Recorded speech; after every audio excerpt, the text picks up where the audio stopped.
কৃষ্ণ কিন্তু গৌর হওয়ার ইচ্ছে হয়েছিল। আজকে আমাদের কৃষ্ণচন্দ্র কানা হয়ে গেছে। কানা বুঝেন তো, হেরে গেছে। মানে আজকে যে লীলাটি আস্বাদন হচ্ছিল, এই যে কানা হবে এই গাছতলাতে ঘাড়ে করে ওই গাছতলায় নিয়ে যাবে, আর ওই গাছতলাতে ঘাড়ে করে এই গাছতলায় নিয়ে আসবে। আজকে খেলার মাধুর্যতা। কিন্তু কৃষ্ণ হেরে গেছেন। বালকেরা কখনো তো কৃষ্ণকে হারাতে পারে নাই, আজকে হারিয়ে ওরা খুব খুশি। কিন্তু কৃষ্ণ গালে হাত দিয়ে দাঁড়িয়ে আছেন, ভঙ্গি করছেন যাতে উনি করবেন না। কিন্তু আসলে কৃষ্ণকে হারাতে পারেন এই জগতে এইরকম জন আর কেউ আছে নাকি? বলে হ্যাঁ আছে তো। একমাত্র হারাতে পারেন তার ভক্তই। ভক্তের কাছে ভগবান সবসময় হেরেই আছে। বিষ্ণুদেবকে বললেন এই যুদ্ধে আমি অস্ত্র ধরবো না। বিষ্ণুদেব বললেন তোমাকে অস্ত্র ধরেই ছাড়ো। ধরাননি, রথের চাকা তুলে ছুটি চললেন। বলে আমি ভক্তের দুয়ারে নিজে সবসময় ভক্তকে বড় করার জন্য তার দুয়ারে সবসময় হেরেই থাকি। আজকে হারলেন কেন? উনি মনে মনে ভাবছেন আরে এত কিছু এদেরকে আমি দেখাচ্ছি, কত ঐশ্বর্য তাদেরকে দান করছি, কিন্তু তারা চরণ ছাড়া আমার কাছে কিছুই চায় না। একমাত্র তারা চরণই চায়। ডেকে বলছেন তোমরা কি চাও বলো? প্রভু স্বর্গে পাঠাও কি নরকে পাঠাও, তাতে আমাদের আপত্তি নাই। শুধু তোমার চরণে একটি জিনিস চাই, যেখানে তুমি পাঠাও না কেন সেখানে যেও যেন তোমার চরণ সেবা থেকে আমি বঞ্চিত না হই। ওই চরণ সেবা যেন করতে পারি, নরকে গেলেও তোমার চরণ সেবা থেকে যেন বঞ্চিত নাই। ভগবান ভাবছেন যে চরণে কি সুখ আছে দেখি না। আজকে সেই লীলা আস্বাদনের একটা সময় এসেছে। কি হলো? এক এক করে ঘাড়ে করছেন, চরণ দুটো পড়ছে কোথায়? হৃদয়ের মধ্যে, সে বুকের মনে। উনি চরণ জড়েই ধরে যাচ্ছেন আর ভাবছেন আরে এই চরণে এত মাধুর্যতা এটি পূর্বে তো আমি কখনো জানি নাই, কখনো দেখি নাই, ভাবি নাই। এত মাধুর্যতা চরণে, এই চরণ সেবা আমার করতে হবে। কি করে করব? যখন সুবলকে নিয়ে যাচ্ছেন এক এক করে পার করেছেন, তখন একবার সম্পূর্ণ অষ্টসাত্ত্বিক ভাবে বিভোর হয়ে গেছে। সুবল জিজ্ঞাসা করছেন ও কানাই, কানাই রে এমন ভাবে টলছিস কেন রে? আমি পড়ে গেলাম তো। কৃষ্ণচন্দ্র বলছেন ওরে সুবল, আমাকে ধরে থাকলে অনেক সময় তার পড়ার ভয় থাকে, আমাকে ছেড়ে দিলেই পড়ে যায়। আমাকে ধরলেও অনেক সময় পড়ার ভয় থাকে, কিন্তু আমি যারে ধরি তার আর পড়ার ভয় থাকে না রে সুবল। আমি যে তোকে ধরে আছি আর পড়ার ভয় নাই। এখান থেকে আমি যাকে ধরি এই সংসারে তার আর পড়ার ভয় থাকে না। উনি মনে মনে চিন্তা করছে এই চরণ সেবা করতে আমি কলিতে আসবো।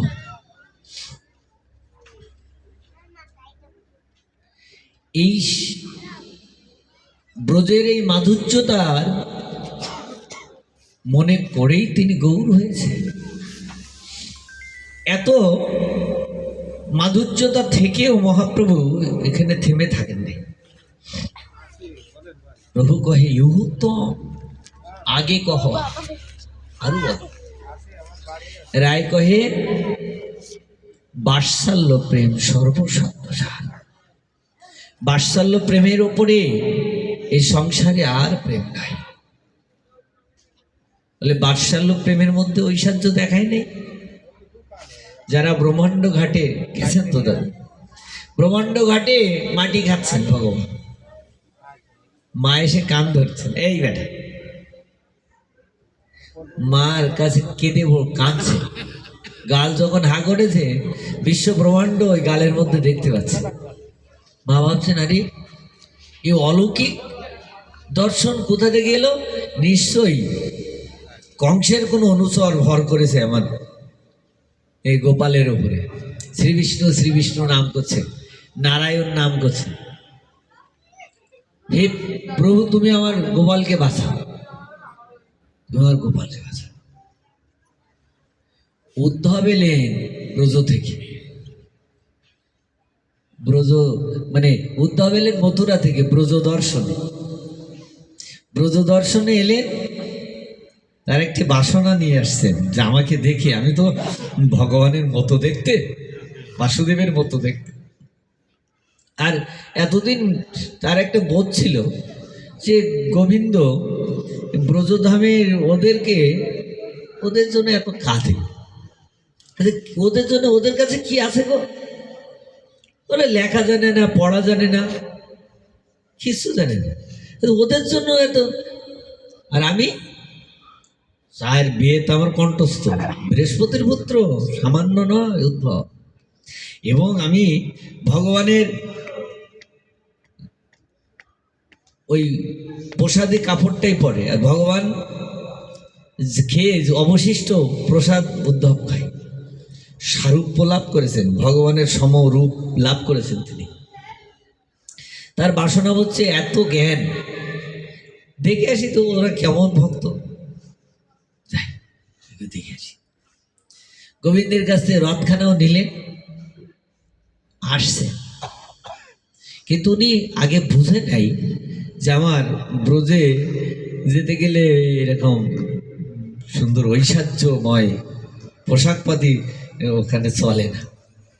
ওখানে তো ব্রজগোপীর পদধূলি সব স্বয়ং ভগবানই গড়াগড়ি দিয়েছে, আর আমি তো কোথাও উদ্ধব। এই খবরটা ইতিপূর্বে উদ্ধব জানতেন না। উদ্ধব এলেন ঐশ্বর্য নিয়ে, মহাজনগণ বলছেন এত ঐশ্বর্য যেন বিশাল পর্বত, এই জ্ঞানরূপ লবণের পর্বত, জ্ঞানরূপে লবণের পর্বত। লবণের পর্বত কেন বললেন? এর পিছনের কারণ, সাগরে আপনি যে স্নান করেছেন তো দাদা, সাগরের জল কেমন, মিষ্টি না ভাই?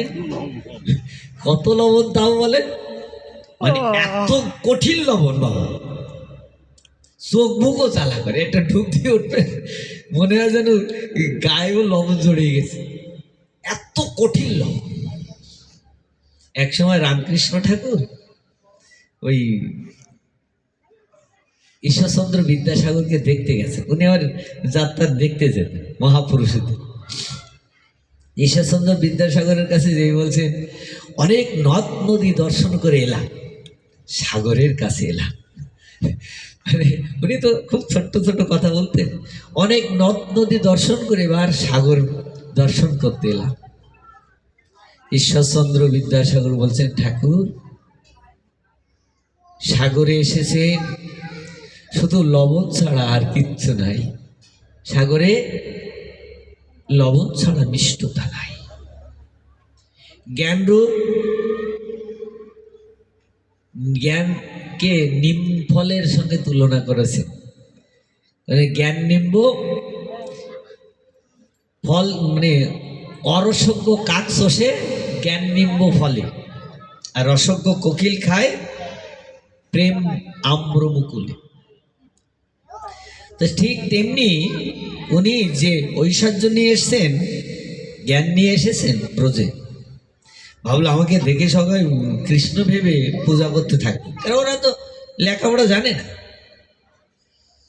কিন্তু ব্রজে নামতে না নামতেই তিনি বুঝেছেন এই ব্রজের মাটিটা এত শক্ত নয়, এত সহজ নয়।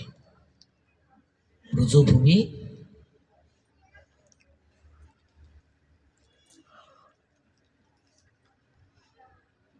দুমন বনের পাশ দিয়ে যাচ্ছে, ওখানে একটি গুপ্ত কুঞ্জ রয়েছে। কুঞ্জে অনেকগুলো অবলা ললনাগণ কৃষ্ণ লীলা আস্বাদন করছে। কেউ কৃষ্ণ সেজেছেন, কেউ গরু সেজেছেন, কেউ রাখাল বালকগণ সেজেছেন, কেউ পলাপলি খেলছেন, কেউ খুঁজি নিয়ে আসছেন ইত্যাদি। হঠাৎ উদ্ধব ওখান থেকে যাচ্ছে। আরে অনেক গোপগণ উদ্ধবকে দেখে ভাবলো কৃষ্ণ ফিরে এসছেন, সবাই আনন্দে পিছু পিছু আসছে। কিন্তু গোপীরা দেখেই বলছেন, কি গো, এ তো কৃষ্ণ নয়। তো কৃষ্ণের মতো দেখতে, কৃষ্ণের গায়ের পোশাক পাতিগুলো তার গায়ে আছে। ও, আমাদেরকে দেখতে পাঠিয়েছে নিশ্চয়ই, তার কোনো দাসকে সাজিয়ে আমাদেরকে দেখতে পাঠিয়েছেন। দেখো আমি কত ঐশ্বর্যের মধ্যে আছি, রাজা হয়েছি তো, আমার কত ঐশ্বর্য আছে তোমরা দেখো। তাই দাসকে সাজিয়ে গুছিয়ে পাঠিয়েছে। এদিকে কেন আসছো? এই ঐশ্বর্য আমাদের কাছে কোনো মূল্য নাই, কারণ এত ঐশ্বর্য রাখার মতো আমাদের জায়গাও নাই। যদি ঐশ্বর্য দেখাতে চাও তা নন্দলয়ে যাও, নন্দকে দেখে এসো। উদ্ধব মনে মনে ভাবছেন, আমার এই পোশাক পাতিগুলো পরে আসাটা যথার্থ হয় নাই, সাধারণভাবে আসা ভালো ছিল। ব্রজে গেলে দেখতে পাবেন, আমরা তো কত সুন্দর সুন্দর কাপড় চোপড় পরে ঘুরি, কত বড় বড় সাধু ব্রজ ধুলায় গড়াগড়ি দিচ্ছেন, হারাধে হারাধে করছে। মনে হয় এদের কিছু নাই। জানেন, এখন বর্তমানে যে আমাদের এই সিদ্ধ